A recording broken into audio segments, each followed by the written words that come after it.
اعوذ باللہ من الشیطان الرجیم بسم اللہ الرحمن الرحیم ایاک نعبد و ایاک نستعین۔ آپ یقین کریں کہ آج میں جب ادھر آیا تو یہ میں نے دیکھا اور پھر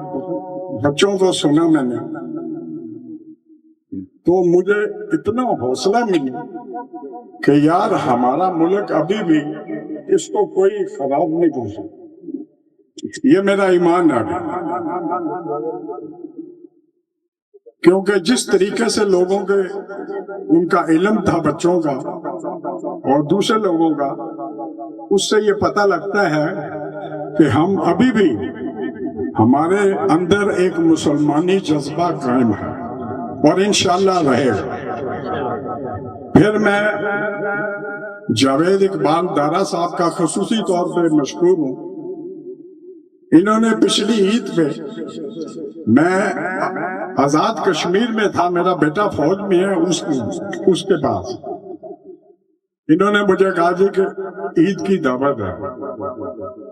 ایک تو مجھے خوشی ہوئی کہ انہوں نے مجھے یاد رکھا، پھر لیکن میں نہیں آ سکتا تھا، بیمار بھی تھا، تو ابھی انہوں نے جب دعوت دی تو میں نے اپنے بیٹے کو کہا کہ میں آج سورت میں جاؤں گا، کیونکہ جس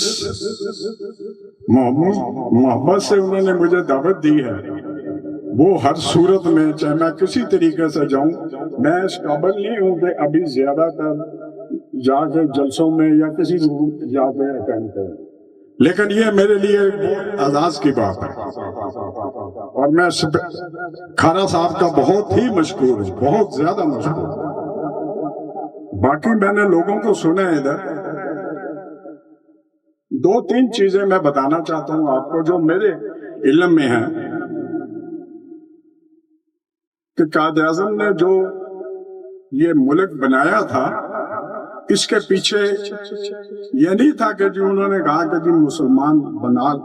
مسلمان ملک بنا دو۔ اس کے پیچھے ایک بڑی فلسفی تھی، وہ یہ تھی کہ ہم اور مسلمان اور ہندو کبھی اکٹھا نہیں رہ سکتا، یہ میرا ایمان ہے اور میں نے یہ ذاتی طور پہ تجربہ کیا۔ ہمارا ہاتھ بھی، ہم بارڈر پہ تھے تو ہمارا ہاتھ اگر کسی ہندو کو لگ جاتا تھا تو وہ 10 دفعہ اس کو دھوتا تھا کہ جی مسلمان کے ساتھ میرا ہاتھ لگا، تو کس طریقے سے ہم اکٹھے رہ سکتے تھے۔ تو ابھی بھی آپ نے دیکھا ہے کہ بھی ہم کرکٹ میں جاتے ہیں تو وہ کہتے ہیں ہم نہیں کھیلتے، ہاکی میں جاتے ہیں کہتے ہیں جی پاکستان کے ساتھ نہیں کھیلتے،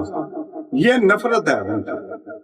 پھر آپ نے آج کل اخباروں میں پڑھا ہوگا غزہ میں اور اسرائیل میں جو کچھ ہو رہا ہے، یہی اس سے زیادہ نفرت جو تھی وہ ہندوؤں کی اور مسلمانوں کی، اور یہ بڑے ہم ممنون ہیں قائد اعظم کے کہ انہوں نے یہ ملک ہمیں دیا اور جس کی وجہ سے ہم ابھی یہ آزادی کا سانس لے رہے ہیں۔ تو دو تین چیزیں اور تھی کہ یہ 1933 میں ایک رحمت اللہ صاحب نے پاکستان کا ایک وہ ریزولوشن پیش کیا تھا کہ جی یہ ہونا چاہیے کیونکہ ہم اکٹھے نہیں رہ سکتے۔ پھر 2 صوبے ایسے تھے جن کی انہوں نے انڈین نے مخالفت کی، انگریزوں کو کہا، ایک کشمیر تھا اور ایک حیدرآباد، کہ یہ ہم نہیں دیں گے، اور انہوں نے نہیں دیے۔ اور 2 صوبے ایسے تھے جن کو تقسیم کیا گیا، ایک پنجاب کا صوبہ تھا اور ایک بنگال کا صوبہ۔ تو اس طریقے سے یہ ایک ملک بنا اور جس میں اب ابھی آپ بھی بیٹھے ہیں، آپ کے بچے آنے والے بیٹھیں گے، ہم بھی بیٹھے ہیں، ہمارے بچے بیٹھیں گے، تو اس لیے جتنی بھی اس کی قدر کر سکتے ہیں آپ، یہ خدا کے لیے، یہ جو میں نے نیٹ پہ کافی دیکھتا ہوں لوگ، آپ نے کبھی بھی انڈیا کو جتنی ابھی 5 دنوں میں مار پڑی ہے، میں آزاد کشمیر میں تھا، بارڈر پہ میرا بیٹا تھا، ادھر ہمارے اخباریں بھی انڈیا کی آتی تھی، میں پڑھتا تھا، کسی آدمی نے کسی انڈین آفیسر کو، کسی جوان کو یا کسی صوبیدار کو کنڈیم نہیں کیا کہ انہوں نے یہ کیا۔ اور میں اپنے نیٹ پہ دیکھتا ہوں کہ لوگ بہت زیادہ کرتے ہیں، تو خدا کے راہ ایسا کام نہ کریں بلکہ ان کی دلجوئی کریں تاکہ وہ زیادہ بہتری سے کام کر سکیں۔